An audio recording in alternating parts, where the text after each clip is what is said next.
On June 30, 1637, in the streets of Haarlem, Holland, a crowd gathered in front of an auction house. The air, warm and breezeless, carried the smell of dirt, candle wax, and tulip leaves. That morning, the price of a single Semper Augustus bulb, a rare variety whose petals seemed tinged with gold and ruby, reached 10,000 guilders, equivalent to the cost of a house in Amsterdam. The event, however, was not a celebration of botanical beauty, but the culmination of a frenzy that had transformed agricultural markets into arenas of rampant speculation. Tulip bulbs, originally exotic flowers from the Middle Earth, had become commodities traded in contracts that only foresaw the speculation of their value without the delivery of the plants. Signatures of merchants, written with quill and iron ink, trembled as they closed deals that promised fortunes in days, ignoring that, weeks later, the bubble would burst, leaving bankruptcies, lawsuits, and a paralyzed economy in its wake. Tulipomania, more than a historical curiosity, is a clear portrait of how humanity, in its pursuit of wealth and stability, submits to the whims of a system that mixes logic and madness in unpredictable proportions. The history of investments is not limited to numbers, in tables or stock trajectories and graphs. It is rooted in human choices, in the tension between the need to build a secure future and the insatiable desire to accumulate more than necessary. The tulip bubble, although in a specific context, reveals a universal truth. Speculation, when fueled by irrational emotions, can generate economic movements whose proportions escape control. This pattern repeats itself on an increasing scale throughout the centuries. In the Industrial Revolution, the construction of railways and steel factories was not just technical progress, but a liquid gold rush, where faith in steam trains and machines temporarily replaced the notion of tangible value. In 1873, the Wall Street crisis, triggered by the bankruptcy of a single railway company, brought down thousands of investors who blindly trusted the promise that technology would guarantee eternal prosperity. The narrative advances not only in events, but in people. Someone like John Law, the Irish mathematician who, in the early 18th century, tried to rescue France's economy with a monetary theory as ambitious as it was dangerous. Or Marie Curie, whose scientific work, if transferred to the financial world, could be seen as a search for intangible elements that, once discovered, become too valuable to be understood.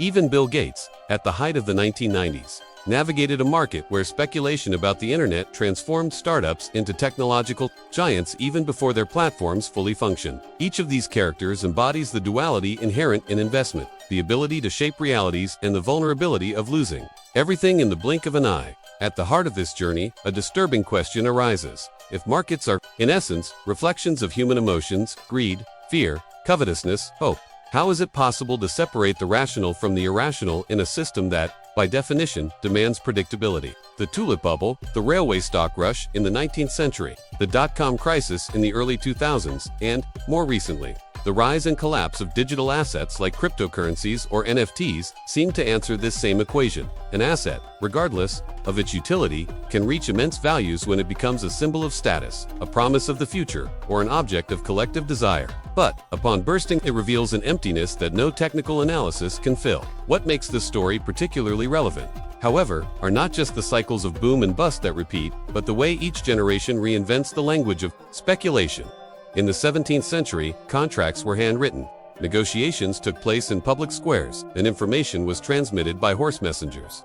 Today, in trading rooms lit by blue monitors, algorithms process decisions in milliseconds. While social networks and high-definition graphics fuel new manias, the young investor of 2003, facing a flickering screen, paradoxically feels more connected and more solitary than the merchants of Haarlem. He has access to historical data and economic projections, but, like his ancestors, he still needs to deal with the impulses that turn calculations into dangerous bets. The journey that begins here is, therefore, more than a simple compilation of past events. It is an investigation into the forces that shape the human economy, the vanity of believing that one can control the future, the discipline of resisting the pressure of a boiling market, and the courage to recognize that, even in the worst collapses, new opportunities arise. The tulip bubble, in its time, was a mirror of the expectations of a society that was emerging from post-medieval stagnation into mercantile dynamism. In modern times, the mirror expands, reflecting not only investors, but an entire society that seeks meaning and security in a constantly transforming world.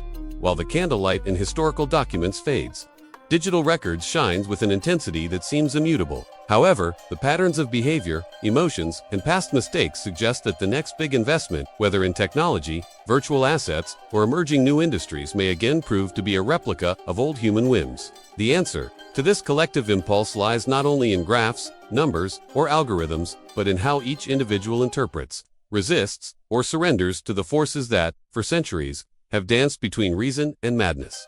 The 1920s reveal a new chapter in this saga of exuberance and consequences as New York transforms into a pulsating stage for new forms of speculation. The stock market revolution, driven by the mechanization of processes and the popularization of buying on margin, a practice that allowed the purchase of shares with a small amount of money and a high debt, turned Wall Street into a gigantic Russian roulette. In 1929, 1 million people, many of them workers and housewives, believed that buying shares of fictitious companies such as United States Steel would guarantee enough wealth to escape the rustic economic reality of the time.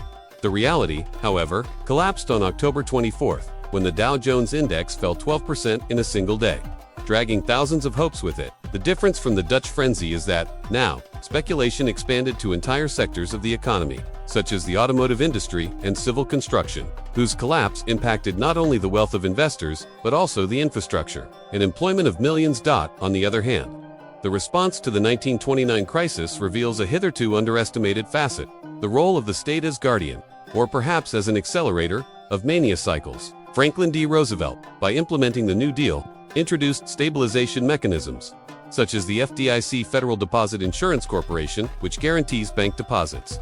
However, the regulation generated during this period, including the creation of the SEC Securities and Exchange Commission, not only seeks to punish irrationality, but also to institutionalize transparency in a system that, until then, operated under the shadow of veiled manipulation. The question that arises, then, is how to transform volatility, which seems inherent to human behavior, into a more predictable terrain.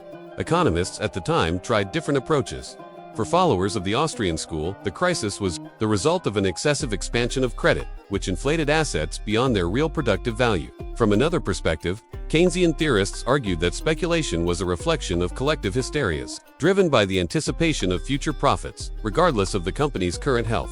Both perspectives, when confronted, demonstrate that the crisis was not a random phenomenon, but a combination of misaligned incentives and shared beliefs. Although the 1929 crisis was a global disaster, it also sowed the notion that markets can be domesticated, at least in part, through rules and incentives. In the years that followed, the concept of rational investor gained strength, as if economic science could nullify the volatility of human emotions.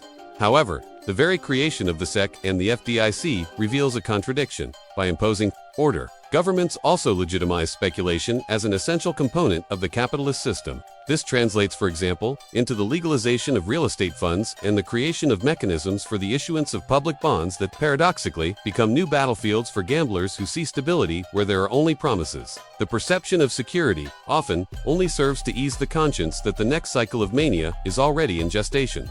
The narrative advances, however, to a more intimate dimension: how individuals, faced with a complex and constantly evolving system, make decisions that, collectively, shape crises. An emblematic example is that of Charles Mitchell, president of the National City Bank, who, in 1930, advised clients to buy more shares, even with the market falling, believing that the power of credit was enough to sustain any value. His words, recorded in speeches and letters, illustrate the emotional blindness that can infect even the most experienced, but, at the same time, the same decade saw the construction of more solid methodologies, such as the fundamental analysis proposed by Benjamin Graham, whose book, The Intelligent Investor, 1949, presents a logical counterpoint to the manias of the past. Graham not only calculates dividends and balance sheets, but also insists on the idea of a margin of safety, a concept that, in essence, asks investors to accept market unpredictability while seeking to protect themselves against its worst excesses. Imagine, then, how this applies when you confront the volatility of a modern market, where algorithms replace humans in negotiations, but do not nullify the human psychology that fuels speculation. In the 1990s, the rise of hedge funds like long-term capital management, LTCM, brought a new layer of sophistication to betting. Founded by respected names such as Robert Merton and Myron Scholes, Nobel Prize winners, LTCM initially seemed like a combination of mathematical genius and financial discipline.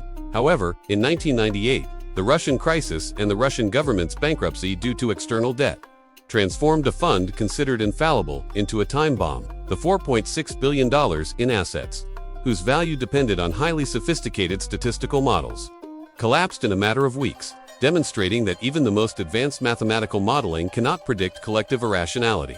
The reaction to crises like LTCM also highlights a permanent tension between innovation and regulation. while the 2000s saw the emergence of complex derivatives, instruments that cover theoretical risks and real assets. The global financial system repeated, in an amplified way, the errors of previous manias. The subprime crisis in 2008, for example, not only affected mortgages, but created a chain of financial products that replicated the dynamics of Tulipomania. Few people understood the real value of what was being traded, but everyone believed that profit was inevitable. The collapse of giants like Lehman Brothers in September 2008 was preceded by ignored signs, such as the bankruptcy of smaller institutions and the fall in real estate prices. The lesson, however, seemed to remain in the shadow of history. Even with reinforced regulations, confidence in new technologies and the idea that this time would be different stifled the sense of prudence. The true depth of this narrative emerges when one examines not only the events, but their impact on culture and the collective psyche. The 2008 crisis, for example, generated a new generation of investors who, instead of seeking stability, bet on acts of resistance against the markets. Movements like buy and hold, inspired by Warren Buffett's teachings, try to detach financial decisions from the emotions of the moment, proposing a long-term strategy. But even Buffett, in 1999, publicly admitted that he doesn't understand the internet, while desperate investors bought shares of companies without profit, just for their growth potential. The irony is that, by rejecting speculation, many end up becoming accomplices of new cycles, only in different terrains. Consequently, speculation is not limited to commodities or stocks, but takes increasingly abstract forms.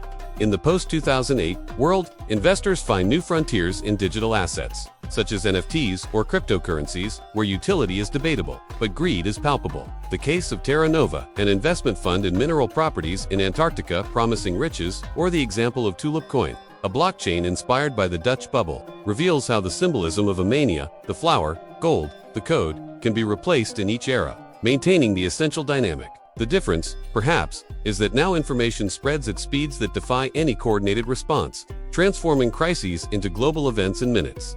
The key to understanding this cycle lies in recognizing that speculation is ultimately a narrative, and narratives, like any art, can be shaped, commercialized, and eventually destabilized. When an idea, be it the promise of a rare flower, the trains of the future, or digital tokens, becomes central to the collective imagination, it not only moves markets, but redefines values, risks, and goals of a society. The investor's role, therefore, is not just to choose assets, but to interpret the story behind them.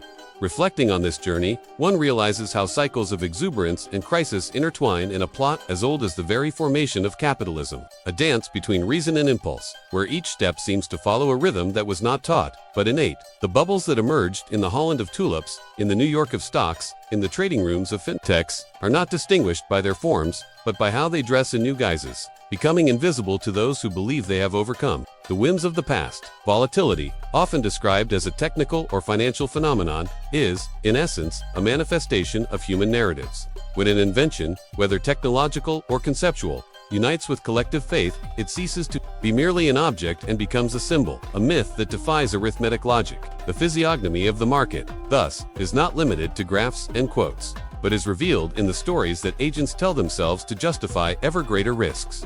Throughout these historical movements, a constant emerges: the attempt to domesticate speculation, to contain it with rules, algorithms, and monitoring systems. However, every advance towards order seems only to postpone the inevitable. Regulation, however well-intentioned, often acts as a catalyst for new forms of speculation, creating a vicious cycle of euphoria and collapse. The final lesson, therefore, is not that speculation can be eliminated, but that it is a force inherent in human nature, manifesting in different ways in each era. True wisdom lies in recognizing its patterns, understanding its causes, and, above all, learning to navigate its turbulent waters with prudence and discernment.